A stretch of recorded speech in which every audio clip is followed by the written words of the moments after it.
So I have no work with carpentry. I'm not perfect at cutting anything. This is taking Dollar Tree items, literally working with hacksaws from the Dollar Tree. I want to show you guys really quick. That little clamp is a lifesaver. It holds wood in place when you're cutting, and you need to get clamps if you don't have any. So let's get started. So you're going to need 2 of these frames should you like to make the smaller shelf. Basically, the shapes that they are already in, you don't have to do much cutting. If anything, where I'm showing you, that edge needs to be cut off so that you have a straight edge, and I'll go ahead and show you why. It's not long enough to meet from edge to edge, or from end to end. So what happened was, what I did was I glued the base from top and bottom first, and then I'm just showing you the difference here. That's using a 2x4 piece, or a 4-foot piece.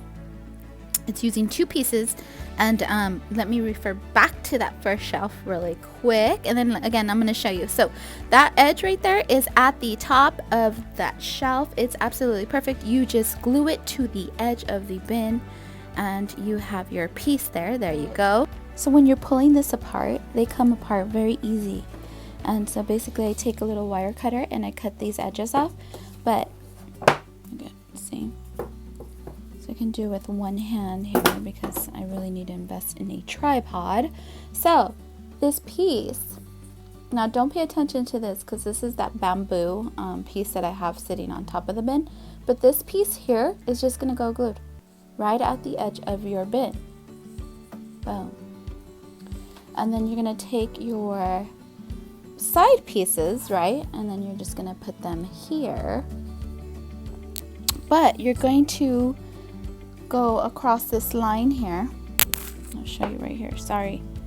You're going to go across this line and you're going to cut. So just go ahead with your pencil, mark this area, and then you'll be left with these 2 gaps, right? Because you're going to glue this edge first, then this edge, and then your side pieces connecting right here, right here.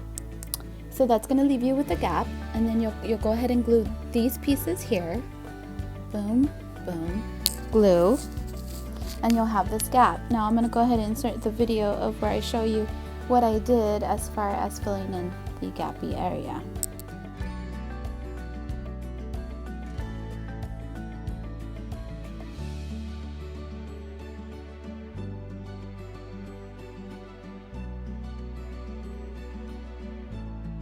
So then I took some twine and I wrapped it around to hide that. So moving on, you're going to take your flooring and your backing for your shelf, basically, or for your cubbies, whatever you'd like. You can use, these are old vinyl wood flooring pieces I have quite a few left, and I chose to work with these. I did cut off that black edge that you see there for it to fit nice and snug, and again I will leave those measurements at the end of the video and below. And you can use paper, you can use foam board, you can use anything that you have that can measure out to your bins. Now, as you can see, the backing part doesn't reach because it wasn't wide enough, but that's fine. I don't care because you can't really see. So for the next piece that we're doing is the tall shelf. Basically what you're going to do is you're going to connect your bins vertically. And you're going to zip tie them together, and you're going to pick up 2 of these 4-foot wood pieces here, and they have them at Lowe's and Home Depot, any hardware store, and you're going to cut 6 pieces, and again I will link your measurements below. And then you're just going to glue from edge to edge to edge to edge. So those 2 side pieces go right at the edge, the bottom and the top piece go right at the edge. Actually, what you're going to do with that bottom piece is you're going to glue the edge of the bottom piece to that bin, and you're going to match it. From there, wherever that leaves for the other 2 pieces that go directly on top, that's what you're going to do. And then you place your top piece.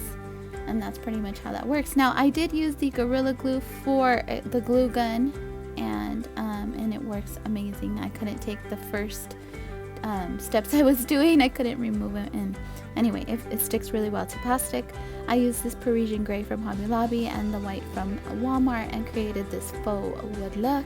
Now the trick to faux wood is just feather strokes, light feather strokes. Now what I like to do is I like to swivel my brush in the paint and then kind of still take a little bit excess off, just like you see there, and then I start my feather stroke, and that's how you get the faux wood look. Now guys, don't hate me if I am not teaching you correctly how to build these. Honestly, I don't have a tripod and it's really hard to film with one hand. I try my best, and honestly, I know that you guys are going to come for me for this, but like I said, I'm going to leave you the measurements, and it's so easy to do.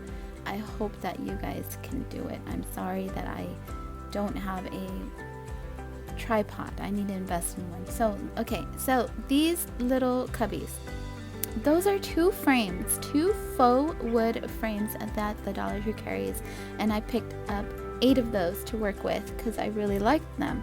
Well, I just thought they were so cute in my shelving unit here. Now imagine a big little shelving unit that you create, a mini shelving unit, and you have those little cubbies in there. Adorable! So in order to create this box, you need to break the glass. I took a hammer and just knocked it just a bit and broke the glass off. And the base of the box is basically the backing that comes with the frame. Protect your eyes when you are breaking the glass, no matter how small a project is. You want to protect your eyes. Those pieces there are from the Hobby Lobby, and I was going to use them for another project, but decided, you know what, this looks good on here. Let me go ahead and try this. There is a helicopter flying over. I don't know if you can hear that, but I might as well insert that in there if you can hear it. Anyway, so I used my E6000 glue, and I glued both frames together. And then I glued these little guys on top, and they just look so awesome. Honestly, one of my favorite projects I have done to date. And basically the little scissors that you see there, I clipped off the edges of the little guys here and then glued.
I used this old silicone pot holder that I have here for my glue gun, and decided to just measure it and lay it directly on top of the frame where my glue gun can sit. It just ties in the theme that I have going on in the shed, which is like this farmhouse wood theme, and I absolutely love it. You can make these shelves all your own, guys. You can also use them for your ribbon. I went ahead and inserted dowels through these sides because they have holes in them. They fit nicely, and you can use that for your twine and such. But I really love the fact that I created those little frame cubbies. That's what I really in the end preferred. I have my paint sitting in one, and I have my brushes, and then I have my ephemera and my ribbon in another box. So I absolutely love this project. If you guys like this video, please give it a thumbs up. If you like my channel, please subscribe. And if you'd like to follow me, you can follow me on Instagram at Lemon Avenue Live. A lot of my projects go up there first. And again, thank you for liking, thank you for watching, and thank you for your guys' support. Thanks, guys. Bye.